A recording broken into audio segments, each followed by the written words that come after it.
성도 여러분 안녕하십니까? 지난 한 주 동안 제가 별내 행복교회에서 사경회를 인도하고 그리고 이제 돌아왔습니다. 어땠을까요? 예. 별내 행복교회니까 여행 다녀온 기분이었습니다. 제가 여행을 좋아할까요? 안 좋아할까요? 예, 제가 여행을 별로 안 좋아합니다. 왜냐하면 물설고 또 낯설고 또 다 새로운 거. 근데 이제 새로운 거를 체험할 때 좋은 것도 있죠. 와, 이렇구나. 와, 이런 것도 있네. 뭐 평상시 보지 못했던 거니까. 그래서 놀라는 건 있었습니다. 그리고 좋은 것도 있었어요. 이런 거는 참 좋다. 배울 점이다. 그런데 집에 오니까 어때요?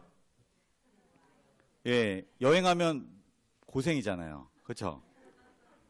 그리고 집에 돌아오니까 그 편안함과 그리고 또 익숙함과 그리고 우리 성도님들이 저를 바라보는 그 눈빛, 따뜻합니다. 뭔가를 이렇게 나눠주고 그 새로운 분위기에서 말씀을 전하는 게 참 쉽지 않구나. 아주 긴장과 뭔가 그런 시간 속에 보내다가 우리 성도님들 지금 한 분 한 분 다 저를 따뜻하게 바라봐 주시는데 눈물이 날 것 같습니다. 너무너무 감사드리고 더 잘해야 되겠다. 예. 더 열심히 해야 되겠다. 이제 그런 생각을 갖게 됐습니다. 우리 성도님들 사랑합니다. 자, 오늘 제가 말씀을 영생의 길 이 교재를 이제 준비를 했습니다. 저희 목회부가 제가 1과를 했었고 그리고 우리 안우림 전사님 2과 했었고 오늘 제가 3장을 하고 그리고 또 다음 주에는 우리 안우림 전사님이 또 4장을 또 이어서 이제 이걸 진행을 하겠습니다. 괜찮습니까? 이 책? 예, 괜찮죠? 네, 아마 성령께서 이 자리에 함께 하심을 확신할 수 있는 대답인 것 같습니다. 저는 개인적으로 조금 어렵다라고 느껴졌고 여러 번 반복해서 봤고 어떻게 하면 여기에서 핵심을 잘 요약할 수 있을까, 잘 쉽게 설명할 수 있을까 그렇게 고민을 하는데 여전히 쉽지 않구나. 그리고 제가 잘 정리가 좀 미흡하구나 이런 생각이 있습니다. 저는 오늘도 하나님의 은혜를 힘입어서 또 말씀을 전해야 되겠다. 그런 기도하는 마음으로 이 단에 섰습니다. 오늘은 제3장 믿음으로 말미암는 의와 재림전 심판의 관계에 대해서 살펴보겠습니다. 우리 어린이들 그리고 또 학생들, 청년들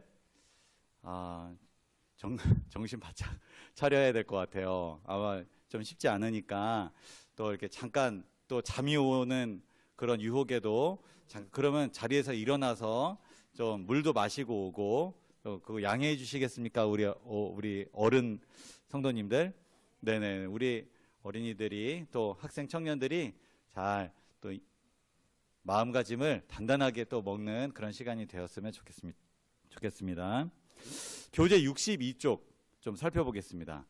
교재 안 가져오신 분들은 이제 화면에 집중해 주시면 좋겠고요. 교재 가져오신 분은 밑줄 이거 다시 안 봐요. 이 책 다시 보기가 쉽지 않습니다. 그러니까 밑줄 팍팍 그시고 동그라미 막 치시고 그래서 이 부분이 다른 거는 조금 놓치더라도 이 부분은 꼭 이해하고 넘어가야 되겠다. 그 부분만 제가 이렇게 뽑았습니다. 그 부분을 잘 밑줄 치시고 그런 다음에 좀 참고하시면 더 좋을 것 같습니다.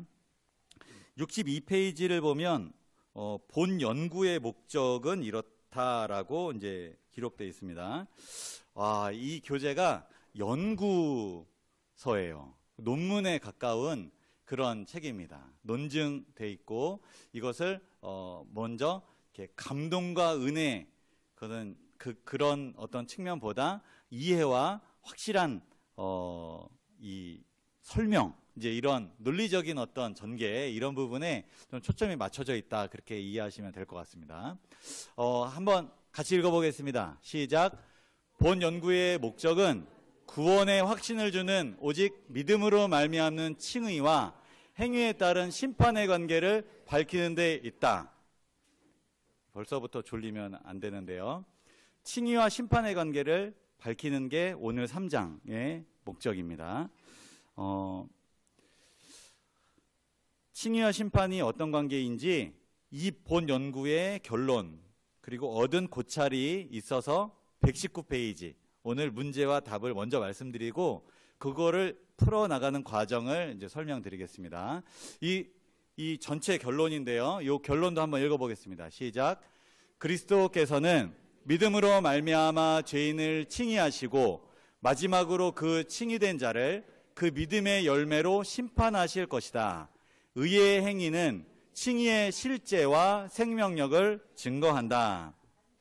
같은 말인데요. 오늘 반복되는 말들이 여러 번 나와서 이 말 자체가 이해가 확 안 돼도 계속 설명을 듣다 보면 같은 얘기를 반복해서 지금 이 책과 또 제가 요약하고 있구나 이렇게 이해하시면 될 것 같습니다.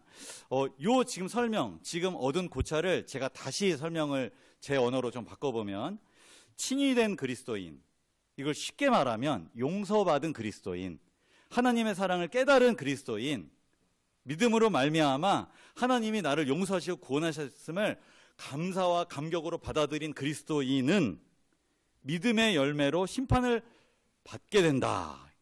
이게 오늘 연구의 핵심입니다. 한번 용서받았으니까 끝까지 심판 없어 이 말이 아니라 분명히 심판이 존재하는데 그것은 믿음의 열매로 심판을 받게 된다. 칭의된 자에게 믿음의 열매가 맺히게 된다라는 말입니다. 심판은 준비되지 않은 그리스도인에게 두려움을 가져다 줍니다. 이거는 똑같아요. 내가 공부 열심히 안 하면 시험이 어떻게 느껴지죠? 두려워요. 두렵고 시험날이 안 왔으면, 그 전에 예수님 재림하셨으면, 이런 생각을 사실 하죠. 예. 그런데 준비된 그리스도인, 공부를 완벽하게 잘 끝내놓은 그리스도인, 그런 사람은 심판이 오히려 어떻게 느껴지죠?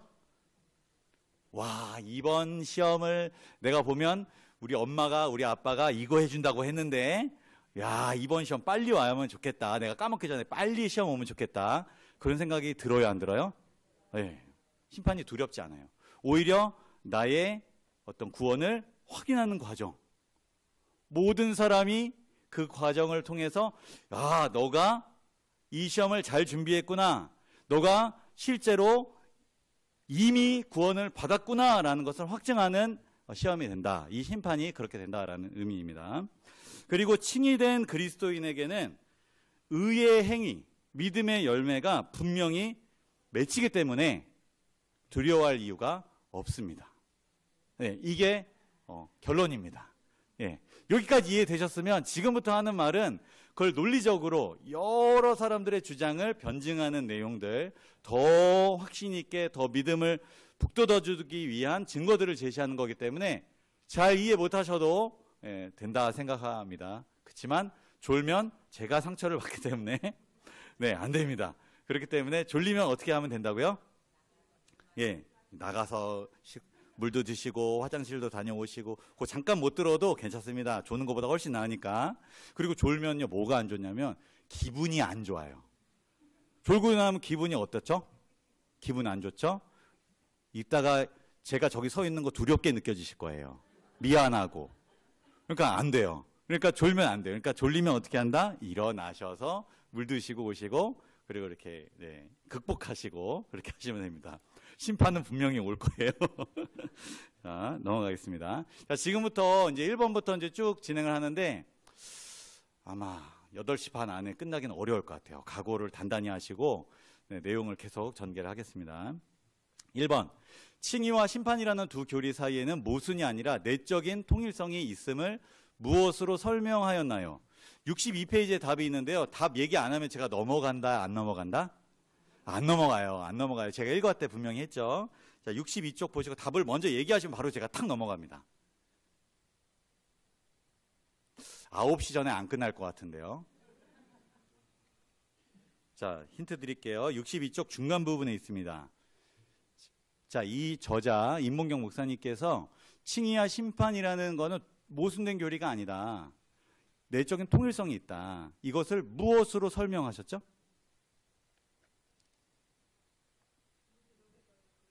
정답입니다. 감사합니다. 구주로서의 그리스도와 주로서의 그리스도입니다. 예수님 우리의 구주 맞나요? 우리를 구원해 주신 분이에요. 구원하면요, 은혜, 사랑, 용서 이런 게 구원이랑 아주 연결되어 있는 단어죠. 근데 주랑 연결되어 있는 단어는 뭐냐면 주인이에요. 주인하면 딱 생각나는 게 자비롭고 은혜롭고, 그게 아니라 약간은 요구하는 게 있고 명령하고 뭔가 내가 그것을 순종해야 하고 이제 이런 부분이 이제 있습니다. 그래서 예수님께서는 우리에게 구주가 되십니다. 구원을 베푸세요. 은혜의 선물을 주세요. 그렇지만 그와 똑같이 우리의 주님도 되시는데 우리에게 합당한 생활을 요구하세요. 너가 구원을 경험했다면 그 구원에 합당한 생활을 살게 될 거야. 근데 살지 않으면 너는 사실 이 구원이 받아들였는지 난 그게 의심스러워. 예수님은 구주가 되시면서 주가 되십니다. 칭의와 심판은 통일성이 있어요. 이 부분을 계속 이제 설명하겠습니다. 2번, 칭의와 심판의 관계를 잘 설명한 성경 본문은 무엇인가요? 63페이지.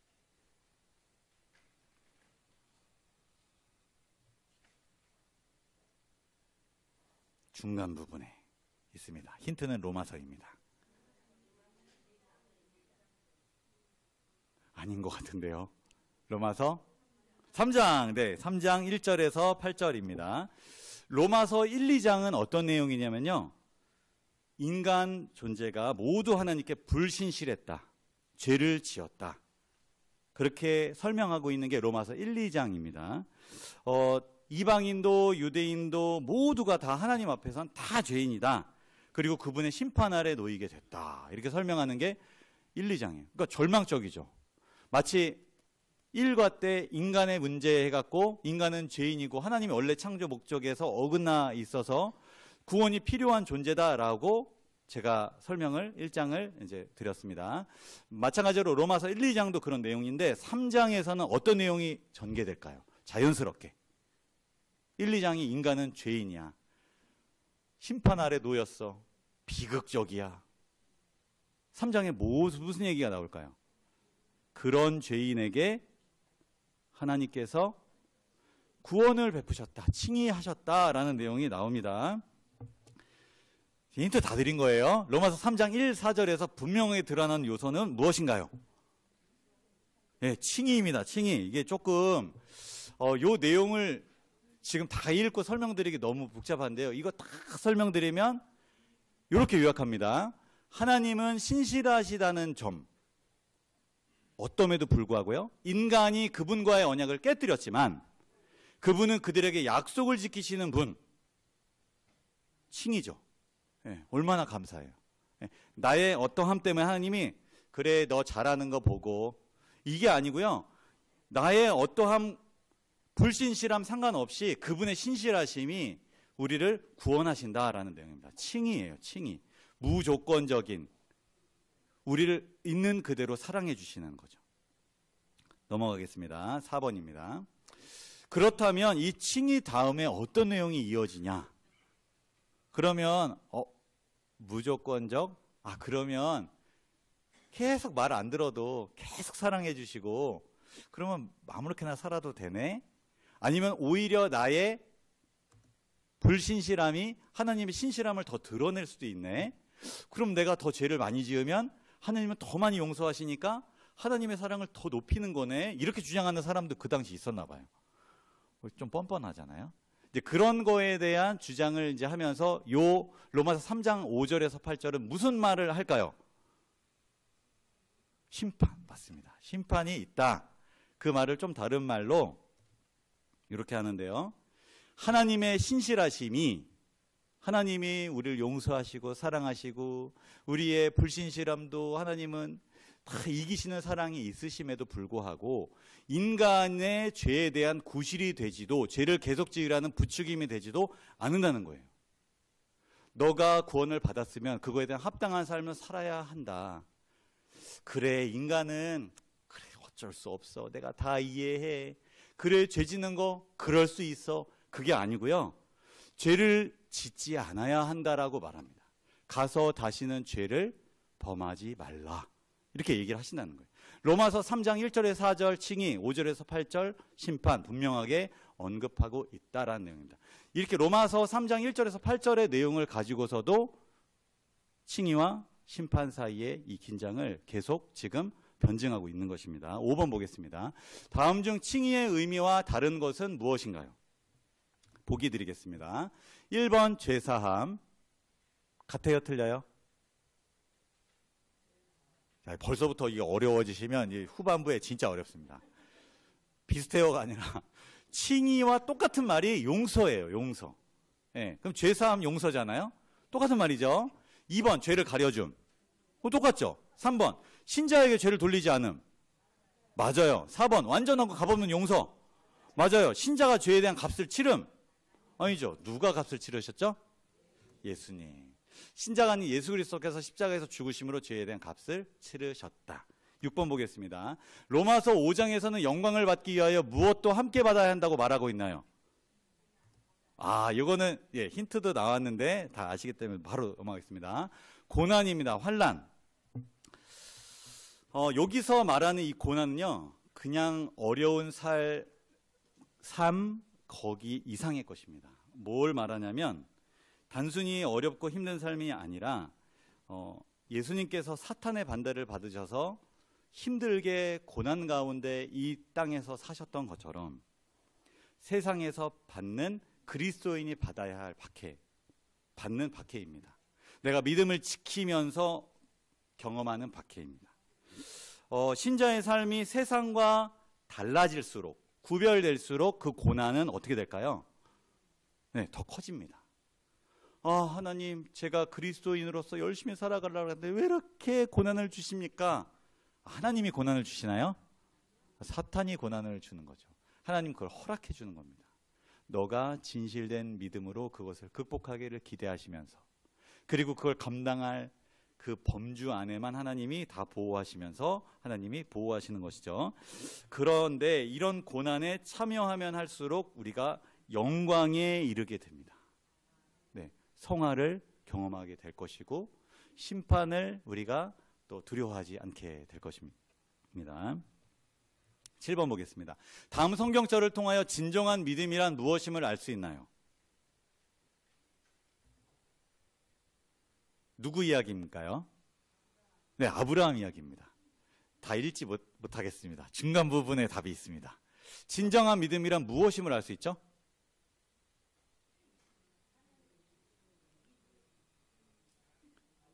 그렇죠. 진정한 믿음이 믿음이죠. 네, 의심하지 않고 어떤 상황이었는데요? 지금 아브라함이요? 아기 낳을 수 있는 상황이에요? 아니죠. 이거를 어떻게 이거를 믿을 수 있을까 모르겠어요. 네. 절망적인 상황에서도 인간적으로 아무리 생각해서 믿음을 가져보려고 해도 안 되는 상황 있죠. 그런 상황에서도 하나님의 약속을 의심하지 않는 것, 그것이 진정한 믿음이래요. 믿음으로 구원을 받는다고 했는데 이 믿음이 참 쉽지 않습니다. 그런데 이 믿음이 우리에게 필요하다는 말이고, 진정한 믿음을 향해서 우리가 계속 나아가야 하는 것입니다. 8번 보겠습니다. 다음 중 믿음에 관한 설명으로 틀린 것은 무엇인가요? 보기 드리겠습니다. 1번, 믿음은 오직 우리 자신을 통해서만 가능한 것이다. 땡. 네, 예수 그리스도를 통해서만 가능한 것입니다. 정답 먼저 나왔습니다. 편안하게. 믿음은 2번, 우리를 그리스도께 이끌어 은혜를 붙들게 한다. 그렇죠. 오늘도 혹시 개인 경건의 시간을 통해서 주님의 은혜를 붙드셨습니까? 마치 제가 이 단에 서기 전에 하나님 도와주세요. 잘 설명할 수 있게, 은혜가 있게 저희 부족함을 가려주세요. 은혜를 붙들고 섭니다. 아침에 일어나자마자 하나님, 죄인에게 생명을 다시 이어주셨는데 저를 오늘도 사랑으로 적셔주세요. 은혜를 구하셨나요? 안 구하셨나요? 이게 믿음인데 안 하셨으면 오늘 좀 심판을 생각하시면서 내가 믿음이 과연 있는가 하면서 이런 고민은 우리를 은혜로 가까이 가게 합니다. 이거는 진지한 이런 고민들은요 있어야 돼요. 난 구원받았어 하면서 아무 걱정 없는 삶이 안정된 삶이 아니고요. 내가 과연 믿음이 있는가? 이 고민의 상태가 가장 안정된 상태라는 것을 우리가 경험해야 할 것입니다. 3번, 믿음은 인간에 대한 하나님의 판단에 굴복하는 것이다. 맞죠? 의심이 되시나요? 아니죠. 4번, 믿음은 하나님이 인간에게 베푸신 은혜의 선물에 굴복하는 것이다. 그렇죠? 믿어지지 않고 받아도 되나? 나 같은 사람을 용서하셨다고? 나도 나를 용서 못하는데 굴복해야 됩니다. 그런 나를 하나님은 용서하셨구나. 믿음으로 그걸 받아들이는 거. 5번, 믿음은 인간에 대한 하나님의 요구에 굴복하는 것이다. 은혜로 충만하고 용서, 사랑만 받는 거 아니야? 요구에도 굴복하고 하나님의 명하신 대로 내가 순종하며 살아가는 삶, 그것도 믿음이라는 것이죠. 네, 9번 보겠습니다.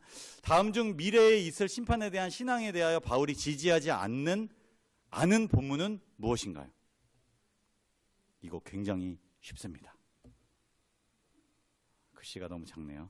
1번, 이는 우리가 다 반드시 그리스도의 심판대 앞에 나타나게 되어 각각 선악간에 그 몸으로 행한 것을 따라 받으려 함이라. 이거 심판에 대한 거 맞아요? 네, 심판대라는 말이 딱 나오잖아요. 2번, 네가 어찌하여 네 형제를 비판하느냐? 어찌하여 네 형제를 업신여기느냐? 우리가 다 하나님의 심판대 앞에 서리라. 맞죠? 3번, 곧 나의 복음에 이른 바와 같이 하나님이 예수 그리스도로 말미암아 사람들의 은밀한 것을 심판하시는 그날이라. 맞죠? 4번, 형제들아 서로 원망하지 말라. 그리하여 심판을 면하리라. 보라, 심판주가 문 밖에 서 계시니라. 틀렸습니다. 이유는 되게 쉽습니다. 고민하지 마세요.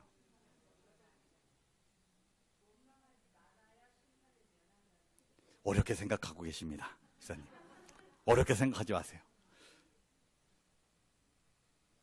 바울이 지지하지 않은 본문. 야고보. 자, 4번. 내용은 맞아요. 심판에 대한 신앙에 대해서 분명히 언급했습니다.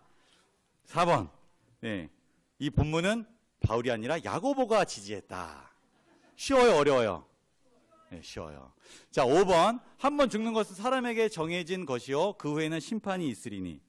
맞아요. 다 바울이 지지했는데 4번만 야고보가 지지했습니다. 자, 10번. 복음의 직설법을 들은 신자는 복음에 무엇도 들어야 하나요? 네, 칭의를, 하나님의 은혜를, 용서를 들은 그리스도인은 무엇도 들어야 하나요?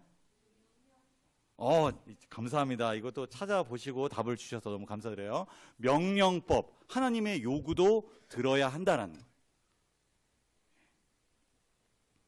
하나님께 받은 생명은 어떻게 쓰이면 가장 좋을까요? 네, 그 생명을 하나님을 위해 살아가는 겁니다. 사실 이 세상이 힘들고 고난스럽고 어려울 때 좀 엄한 생각을 할 때도 있어요. 네, 그 정도로 힘들 수 있어요. 그런데 그때마다 우리가 생각해야 될 건 하나님이 내게 생명을 주셨지. 하나님은 이 생명을 어떻게 살아가라고 내게 말씀하실까? 버티는 겁니다. 정말 그 정도로 고민을 해본 사람은 이 말이 최선이라는 걸 아시게 될 거예요. 버티는 거예요. 하나님께서 내가 너에게 준 생명으로 너는 살아가야 한다. 그 명예 하나님, 내가 너무 힘들고 포기하고 싶은데 살아가겠습니다. 하나님의 요구시니까. 그 요구를 우리는 꼭 들어야 하는 거예요. 네. 은혜는 언제나 새로운 삶의 양식을 통해 드러나게 된대요. 해석되게 된대요. 내가 지금까지 살아왔던 패턴이 아니라 생명을 경험했으면 하나님이 원하시고 요구하시는 삶으로 살아내는 거예요. 그게 하나님이 요구하시는 거래요. 전면적인 변화만이 하나님이 간합하신대요. 왜냐하면 하나님이 그럴 만한 원동력과 칭의를 우리에게 주시니까요. 그리스도인들에게 하나님의 자비와 은혜는 끝까지 필요할 것이지만 그 자비가 언제나 열매를 맺어야 한다는 점도 우리는 의심해서는 안 된다고 합니다. 11번입니다. 다음 중 빈칸에 들어갈 단어는 무엇인가요? 만일 누구든 하나님의 은혜를 받고도 성령을 통해 하나님께서 간합하실 만한 삶을 살기를 거절한다면 하나님을 업신여김, 만홀히 여김, 우롱하는 것이다. 하나님 요구가 너무 말이 안 됩니다. 어떻게 그렇게 살아갈 수 있습니까? 이거 어디서 누가 주장한 거죠? 하늘에서? 네, 사탄이 주장했죠. 하나님 요구가 너무 많으세요. 그걸 어떻게 하세요? 그걸 누가 이루어 주셨죠? 예수님께서 가능함을 보여주셨습니다. 네.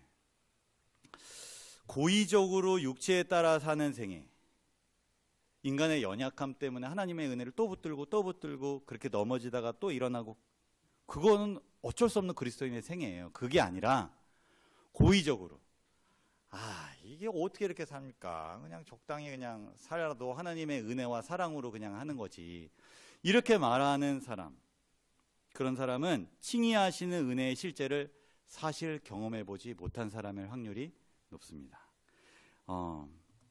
12번입니다. 하나님께서 심판의 경고를 바라시는 이유는 무엇인가요? 칭의를 주셨지만 심판을 왜 계속 언급하실까요? 마음 두렵게, 쫄리게. 왜 이렇게 말씀하실까요? 자꾸 심판대 앞에 서리라, 막 심판하리라, 왜 하실까요? 말씀 안 하시면 안 넘어갑니다. 27번까지 있어요. 네. 빨리 지금 84페이지 펴주시고. 네? 네. 네. 제가 응용을 잘 못해서 이 책 나온 대로 대답을 하셔야 맞는 것으로 하겠습니다. 제가 여기 서면요 머리가 좀 하얘지기 때문에 응용이 안 돼요. 이대로 얘기해 주세요. 잃어버림을 당함을 막기 위해서. 감사합니다. 제가 운전할 때 좀 잘 안 고쳐지는 부끄러운 버릇이 하나 있습니다. 과속인데요. 네, 우리 전도사님을 보면은 제가 진짜 존경스럽습니다. 네, 정속주행. 네, 정속주행. 제가 잠깐 시험에 들면 좀 답답하긴 한데, 예. 제가 이제 과속을 이제 하는 편이에요. 예. 내비게이션을 켜면 그 과속 단속 카메라가 있다는 것을 자꾸 경고해 줍니다. 예. 디디디 계속 올려요. 처음 가는 길은 내비게이션 도움 때문에 제가 여러 번 살았습니다. 예. 범칙금과 위험으로부터 저를 보호해 주거든요. 고맙습니까? 다른 분들은 잘 모르실 수 있는데 저는 참 고마워요. 그 돈, 범칙금 내보신 경험 있으신 분 진짜 아깝죠? 예, 진짜 아깝습니다. 진짜 거의 손에 꼽을 만큼 이건 너무 아까운 것 같아요. 그런데 하나님께서 경고를 해주세요. 그렇게 살면 안 돼. 경고. 내가 심판할 거야. 그렇게 살면 진짜 안 돼. 때로는 안 된다니까 하고 화도 내세요. 감사합니까? 아멘. 와. 하나님이 가만히 계신다고 생각해 보세요. 그리고 나서 하나님 왜 말 안 해주셨어요? 가만히 계신다고 생각해 봐요. 얼마나 무섭습니까? 경고를 계속 해주고 그렇게 하면 안 된다고 알려주고 얼마나 좋아요. 이거는 조금 우리 학생들, 어린이들에게 좀 꼰대 같은 말인데, 부모님이 지금 잔소리하고 이렇게 하면 안 돼, 이렇게 해라 저렇게 해라, 진짜 고마운 거예요. 조금만 더 지나면요 말씀을 이제 안 하실 거예요. 왜냐면 하면 더 관계가 불편해지기 때문에 더 이상은 못해요. 근데 그게 너무나 불행한 거예요. 지금 잔소리 많이 들을 때, 욕 들을 때, 혼날 때 그게 진짜 행복하다라는 것을 다 크면 알게 됩니다. 예. 꼰대 같은 말해서 미안한데요. 근데 조금만 있으면 알게 될 거예요. 진짜 고마운 거였구나. 불편하고 하기 싫은 말인데 참고 해주셨구나. 그렇게 말하고 후회하고 뒤에서 눈물 흘릴 거 아는데 그래도 그거 참고 얘기해 주셨구나. 나 잘 되라고. 완전하지 않고 완벽하진 않지만 그분, 당신의 경험에 비추어서 나에게 가장 좋은 걸 주려고 노력하셨구나. 그걸 알게 될 거예요. 근데 하나님은 진짜 대단하신 분이잖아요. 우리에게 경고하시고 심판하신다고 하실 때 그건 진짜 사랑이에요. 너가 후회할 만한 인생, 마지막에 땅을 치고 후회하고 바위 틈에 숨어서 그 심판을 두려워하지 않는 그런 삶을 살기 위해서 꼭 얘기해 주시는 거거든요.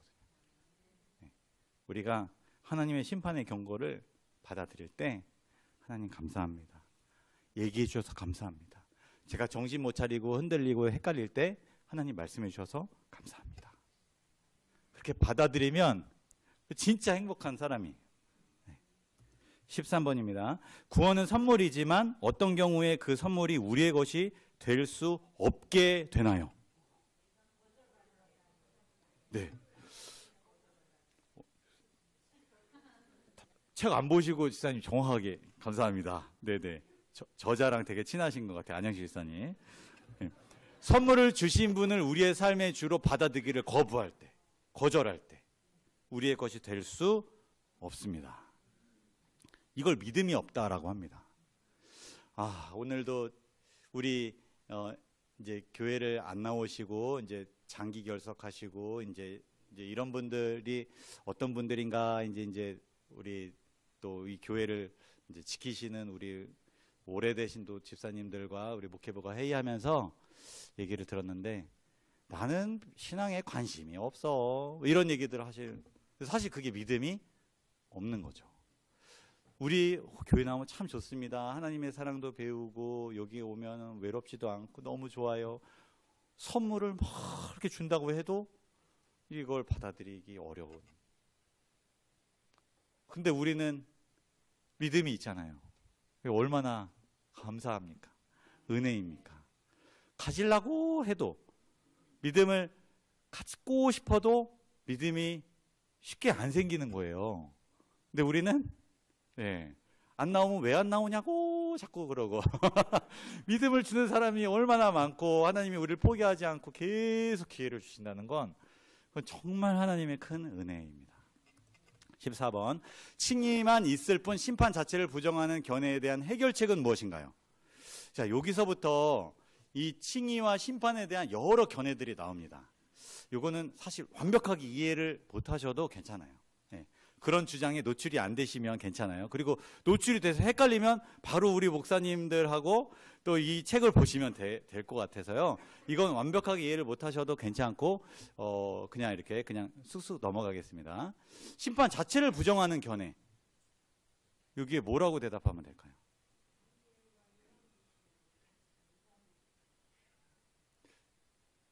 어렵게 수준이 너무 높으세요, 우리 지사님. 이 책에는 이렇게 말했는데 이게 대답인가? 이게 제가 답을 바울이 수많은 본문과 사상을 통해 심판이 있음을 분명히 언급했기 때문에 심판은 있다. 이게 답인가 싶을 정도로 이게 답을 그렇게 이게 제시하고 있어요. 그러니까 아까 제가 야고보서 이게 문제를 위한 문제도 냈지만 수많은 본문에서 심판은 분명히 있음을 언급하고 있죠. 그렇기 때문에 심판 자체를 부정하는 견해는 말이 안 된다라는 내용입니다. 15번 반완전주의적 견해. 이게 무슨 말이냐면요. 사람은 심령에 내주하는 죄로 인해 결코 완전할 수 없다. 그러니까 사람은 이렇게 노력하며 사는 거지. 이렇게 이거는 그냥 그렇게 살려고 하는 거지. 그렇게 살지 못하는 거 가지고 너무 이렇게 스트레스 받지 말어. 이제 이런 말이에요. 이거에 대한 해결책이 뭘까요? 반완전주의적 견해에 대한 해결책. 네.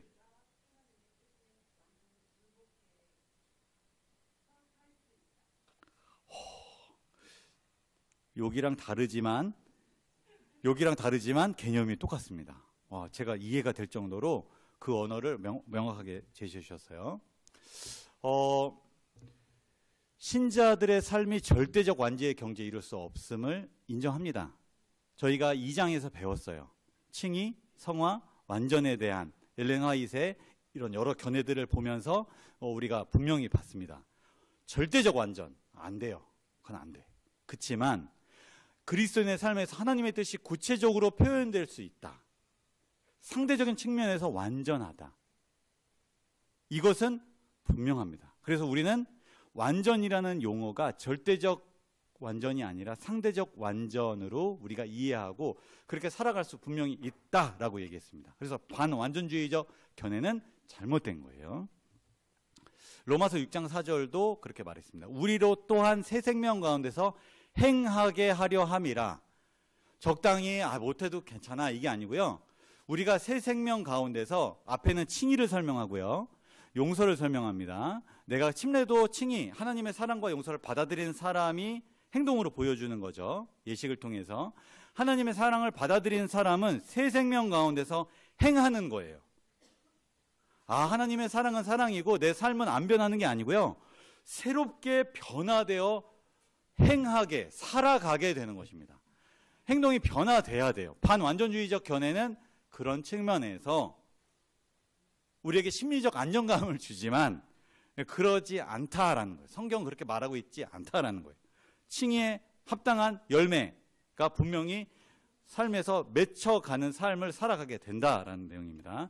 16번입니다. 완전주의적 견해. 조금 다른데요. 처음에는 칭의를 경험하지만 종국에는 완전해야 된다는 거예요. 행함으로 그 완전을 보여줘야 한다는 거예요. 이거에 대한 해결책은 무엇일까요? 이거는 좀 답 찾기가 조금 어려울 수도 있습니다. 86에서 88 쭉 보시면 가장 쉬운 이게 이제 대답이 저는 3가지 정도로 요약을 했는데요. 글씨가 너무 작아서 죄송해요. 이게 쉬운 것부터 설명하겠습니다. 2번 바울도 자신이 완전하다고 주장하기를 거부했어요. 내가 이미 얻었다 함도 아니요 온전히 이루었다 함도 아니라 자신의 신앙생활에 대해서 완전하다는 것을 주장했어요. 이게 절대적 완전을 거부한 거예요. 상대적으로는 완전합니다. 근데 여기서 자기가 완전이라는 행함으로 완전히 딱 이것으로 내가 구원을 확증할 수 있다라고 그렇게 하지 않았어요. 그리고 3번 완전의 표준은 언제나 그리스도인을 앞서갑니다. 완전을 향해서 계속 가는 거예요. 지금 내가 완전해졌습니다. 이게 아니고 완전히 앞에 있고 내가 계속 그걸 따라가는 거예요. 멈춘 게 아니고 멈춰도 괜찮아. 완전 안 해도 돼. 이게 아니고요. 완전을 향해서 계속 가는 거예요. 그런데 우리가 거기에 온전히 도달했다고 말할 수 없다. 절대 말할 수 없다. 이제 완전을 이루었습니다. 이제 제가 이제야 구원을 얻었습니다. 이게 아니라고요. 계속 가야 된다고요. 어떤 일이 일어났다 해도 더 이상 이제 성화의 단계 내가 이제 꼭대기에 다다랐어. 더 이상 이제 말을 그렇게 하면은 겸손하지 않은 것 같지만 난 이제 더 이상 이제 없어. 그런 일이 일어났다 해도 우리는 계속 더 하나님께 나아가야 한다. 하나님, 주님께 불신실한 게 혹시 또 있나요? 제가 이런 마음이 드는 게 하나님, 완전의 표준은 제 앞에 있는데 제 마음에 왜 이런 마음이 들죠? 제가 교만해진 건가요? 그렇게 두려워하는 마음으로 구원의 확신을 하나님께 물어보며 사는 사람, 그게 가장 안정된 그리스도인의 생활이다라는 거예요. 1번 칭의와 완전은 모두 성령의 능력을 믿음으로 말미암아 가능함. 이게 원래 확실한 대답입니다. 완전이라는 행함으로 말미암아 의롭게 되는 게 아니라 칭의와 완전, 성화 이 모든 과정은 믿음으로 말미암아 가능하다라는 거예요. 빨간색 글씨 보시면 성령으로 믿음을 따라 의의 소망을 기다리노니. 의의 소망, 바라는 의. 내가 지금 칭의를 경험하고 또 바라요. 그 의가 나를 거룩하게 변화시켜 줄 줄도 바라는 거예요. 예수 그리스도 안에서는 할례나 무할례나 효력이 없으되 사랑으로서 역사하는 믿음, 그 믿음이 사랑으로 나타나는 거예요. 행함이 하나님이 요구하시는 건 내가 사랑을 실천하면서 사는 건데 그게 완전한 삶이거든요. 그거를 하나님이 요구하시는 거예요. 그것을 믿음으로 받아들이. 처음에도 믿음으로 받아들여서 의롭다 여겨지고 마지막까지 하나님은 믿음만 보시는 거예요. 내 삶의 열매는 그 믿음이 열매를 맺게 해 주니까 그렇습니다. 17번입니다. 심판은 단지 구속받은 자들이 받을 축복의 등급을 평가할 뿐이다. 최종적인 구원이나 잃어버림을 결정하는 것은 아니다. 라는 이런 견해. 좋아요, 안 좋아요? 네, 듣기 너무 좋죠. 축복의 등급만 달라요. 뭐 나는 면류관에 별 하나, 별 2개, 별 3개. 어쨌든 가면 되는 거지. 예. 1등해서 시험에 통과하고 학교 가나 아니면 가까스로 커트라인을 넘나 합격만 하면 되지. 이거 얼마나 듣기 좋습니까? 근데 이런 견해는 문제가 있어요. 여기에 대한 해결책이 뭘까요? 90페이지. 네, 책을 덮고 계신 분들이 있어서 90페이지 위에서 네, 네 번째 줄, 네, 5번째 줄.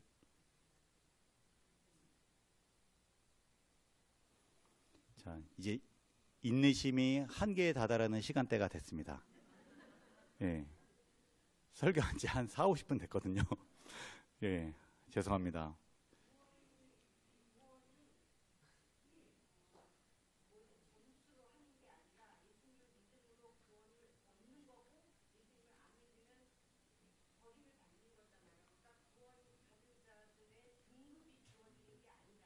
네네. 이 답변도 굉장히 쉽습니다. 왜냐하면 성경에서 심판을 분명히 언급하고 있고 그리고 행위의 열매로 최종적 결정에서 이 중요한 기준이 된다. 지금까지 한 말을 요약을 해서 결과적으로는 그렇습니다. 그래서 심판은 없다라는 말은 잘못된 거죠. 맨 처음에 한 주장과 말만 조금 바꿨을 뿐이지 더 듣기 좋고 더 뭔가 고차원적인 말을 동원해서 심판은 없다고 말한 거지. 예, 결국 심판은 있다라고 성경이 말하기 때문에 심판은 있습니다. 이렇게 대답하면 되는 거예요. 자, 18번입니다. 바울의 사상을 말하는 모든 자료에 비추어 최선의 것으로 추천할 수 있는 견해는 무엇인가요? 임문경 목사님이 이게 최선의 견해다라고 딱 제시하신 거 92페이지 5번 주장 필자의 생각에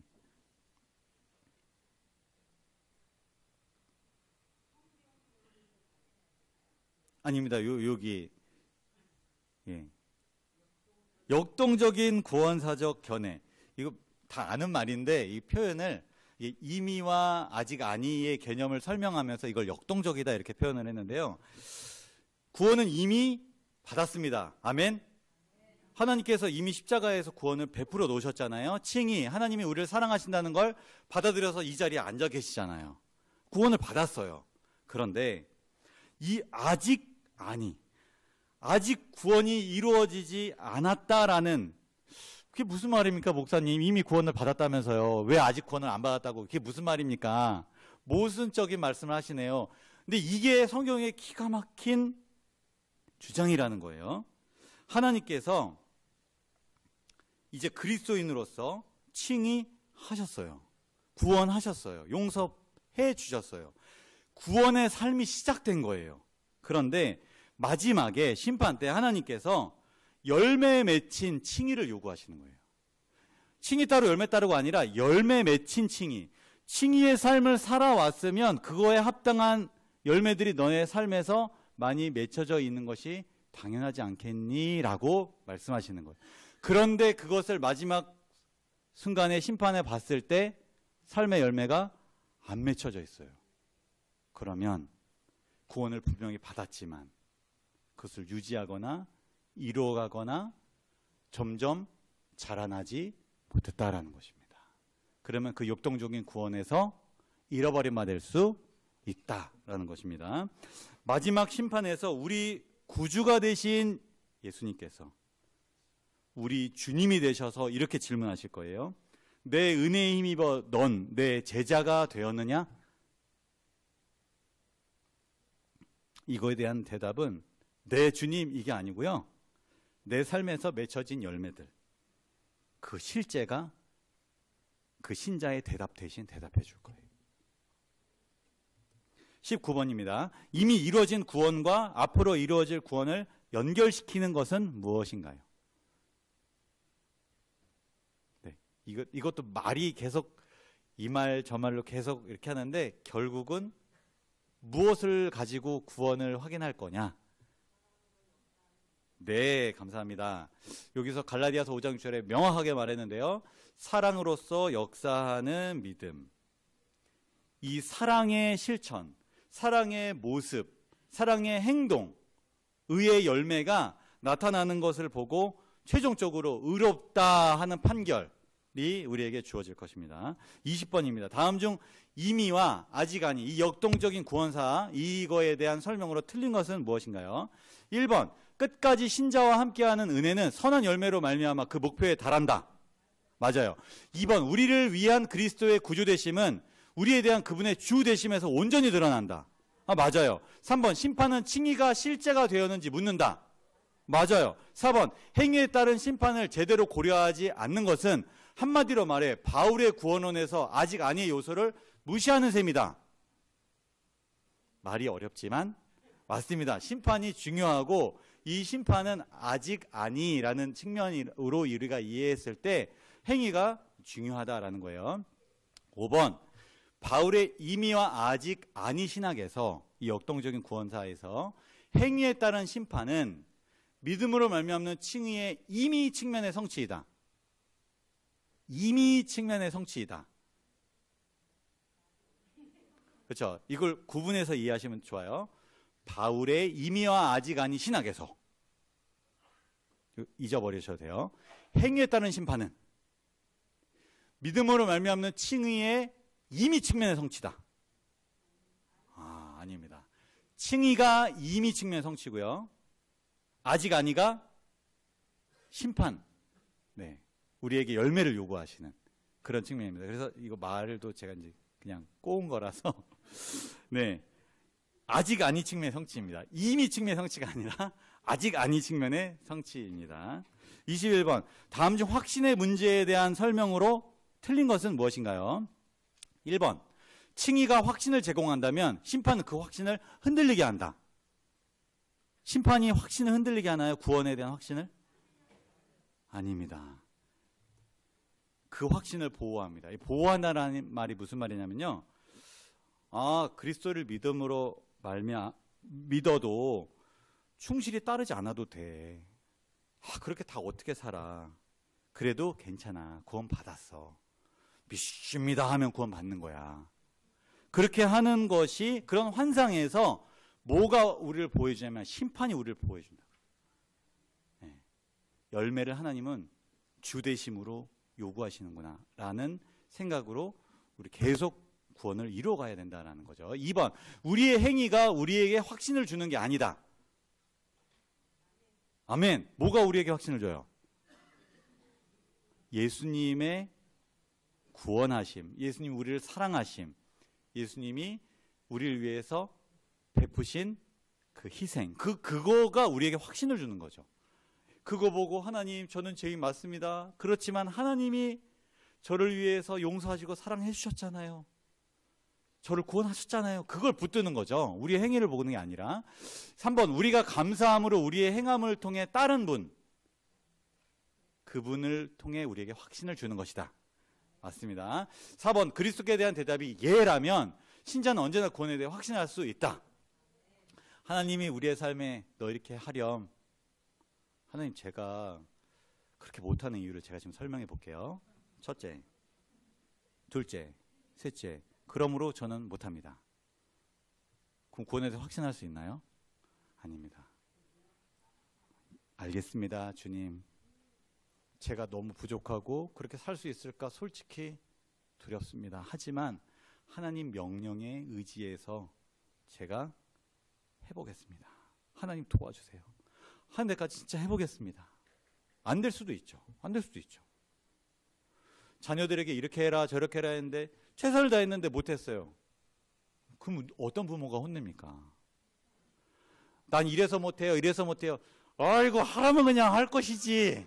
그렇게 하세요 안 하세요? 하나님이 하라고 했을 때 아멘. 자신은 없어요. 아멘. 하나님 하겠습니다. 대신 믿음을 주세요. 도와주세요. 붙들어 주세요. 그렇게 대답하면 하나님이 그렇게 대답하는 신자는 구원에는 확신이 있다는 거예요. 5번 처음에 우리에게 예 하신 분에게 우리 후에 우리가 아니오라고 말하면 확신이 있을 수 없다. 네. 왕년에 내가 믿음이 뜨거웠는데 그때 내가 예 했는데 지금은 예? 이렇게 된다. 그러면 확신이 없죠. 그러면 진짜 처절하게 주님 저에게 그 믿음을 회복시켜 주세요. 그때보다 더 완전을 향해 제가 끊임없이 달려가는 사람이 돼야 되겠습니다. 하나님 두렵습니다. 주님의 주대심이 저를 두렵게 합니다. 그 두려움은 구원에 이르게 합니다. 그거 있어야 돼요. 평안하고 즐겁고 아무 걱정 없고 정말 늘 행복하고 정신이 좀 이상한 사람이에요. 그런 사람 없어요. 늘 스트레스 받고 힘들고 괴롭지만 주님의 말씀에 순종하는 게 내 삶에 평안함을 주고 그 순종이 나의 기쁨이 되고 그렇게 순종하지 않을 때 내가 주님께 죄송한 마음이 들고 그게 정상적인 사람이고 그게 구원에 대한 확신을 가져도 무방한 사람의 삶의 모습이라는 것입니다. 22번입니다. 네, 넘어가겠습니다. 그리스도의 주되심은 구주되심은 십자가에서 가장 잘 드러났죠.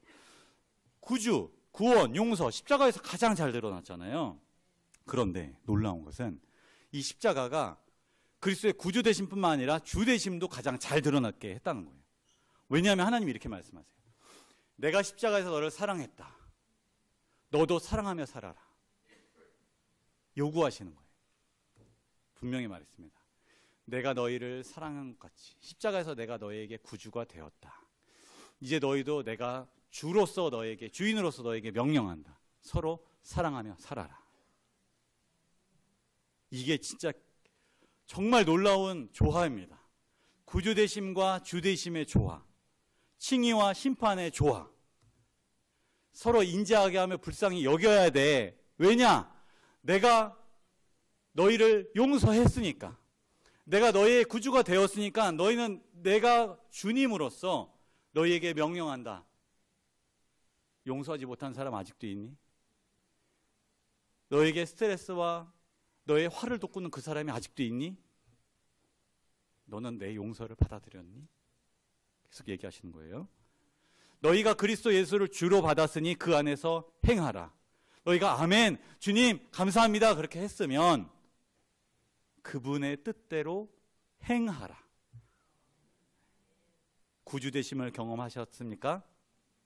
주되심도 받아들이시고 그렇게 살기로 결심하시고 그렇게 살 힘도 주님께서 구주되심에서 온다는 사실, 그분의 사랑, 십자가에서 그 능력이 온다는 사실, 그리고 그 십자가는 사랑의 통치, 하나님이 그렇게 살아가라고 명령하신다는 사실, 그 균형을 잘 잡게 되시기를 부탁드리겠습니다.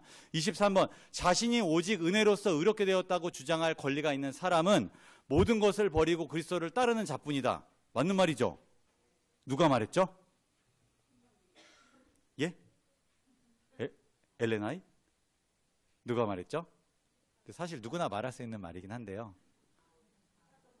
예, 되게 이 성경에 나온 말 같지만 이렇게 말한 사람은 디트리 버네퍼라는 신학자 목사님이 이렇게 말했습니다. 여기 책에 나와서 상식으로 했습니다.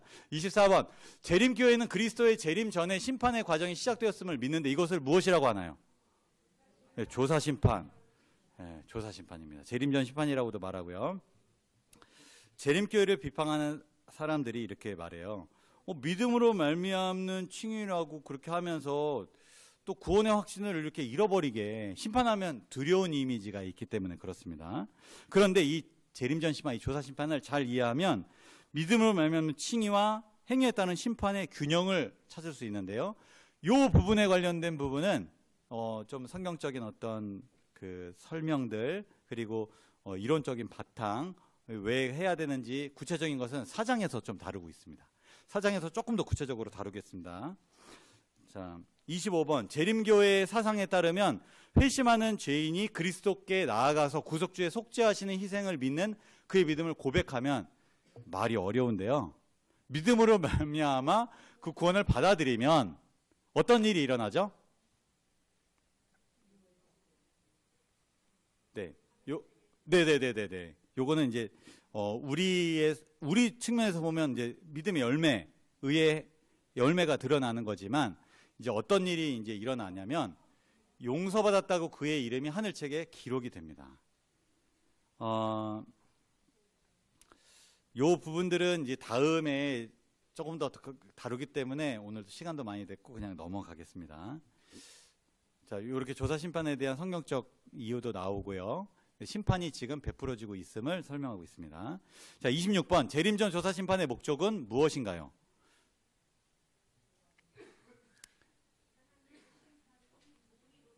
네, 정확합니다. 예. 하나님께서 모르는 어떤 정보를 그 책들을 통해서 하나님이 이제 확인하는 그런 과정이 아니라 전지하지 못한 우주에 있는 모든 존재들을 위해서 하나님의 이 심판은 자비롭고 공의롭다라는 것을 드러내기 위해서 이 심판이 필요합니다. 여기까지 오시느라 고생 많으셨습니다. 마지막입니다. 요한 서신에서도 심판에 대해서 언급하고 있는데요. 특히 이제 요한 1서에서 생명을 소유했는지를 말해주는 시금석이 아닌 것은 무엇인가요? 그러니까 이것도 이제 이런 거를 통해서 생명을 소유했다라는 어떤 증거가 되는 거예요. 1번 그리스도를 믿고 시인하는 것을 통해서 생명을 소유했는지를 확인한다. 맞아요. 그리스도 안에 거하는 걸 통해서 생명을 소유했는지 확인한다. 맞아요. 세상을 사랑하는 것 아닙니다. 예. 세상을 사랑하는 것이 아니라 하나님과 사람을 사랑하는 것을 보고 생명을 너가 소유했구나, 칭이 된 자구나 라고 볼 수 있다는 거예요. 4번 하나님의 계명을 지키는 것, 그렇죠? 5번 의를 행하고 죄를 피하는 것. 이런 삶을 살면 내 안에 생명이 있구나, 하나님의 사랑, 네가 구주 되심을 받아들이고 주 되심 요구도 너가 신실하게 지금 이행하고 있구나, 이제 그렇게 볼 수 있다는 것입니다. 정말 고생 많으셨습니다. 우리 특히 어린이, 학생, 청년들 감사합니다. 졸지 않았어요. 기적입니다. 하나님께서 은혜를 부어주셨어요. 자, 요약 및 정리하고 마치겠습니다. 우리의 구주이신 그리스도는 또한 우리의 주님이십니다. 아멘. 이 관계를 깨달을 때 우리는 칭의와 심판의 관계를 올바로 이해할 수 있습니다. 그리스도께서는 십자가에서 죄를 심판하시고 믿음으로 말미암아 죄인을 칭의하셨습니다. 이제 마지막으로 그 칭의된 자를 그 믿음의 열매로 심판하실 것입니다. 구주로서의 그리스도께서는 우리를 위해 하나님께 순종하셨습니다. 또한 주님으로서의 그리스도께서 당신 자신을 위해 우리도 하나님께 순종하라고 호소하십니다. 신자는 엄격한 의무가 아니라 마음에서 우러나오는 감사로 그 요청을 받아들입니다. 사랑을 받고 은혜를 경험하면 감사하고 그렇게 그 사람에게 실망되지 않는 삶을 살려고 자연스럽게 삶이 됩니다. 그렇게 노력하는 게 아니라 그렇게 돼요. 왜냐하면 그게 너무 감사하거든요. 이런 나를 소중하게 생각해주는 그 사랑이 너무나 고마워서 그냥 좋은 거 있으면 주고 싶은 거예요. 우리 할머니, 할아버지들께서 저만 보시면 예뻐해 주시는 것처럼 사랑이 흘러나오는 겁니다. 왜냐하면 그리스도의 무한한 사랑을 이해하기 때문입니다. 말씀을 마치겠습니다.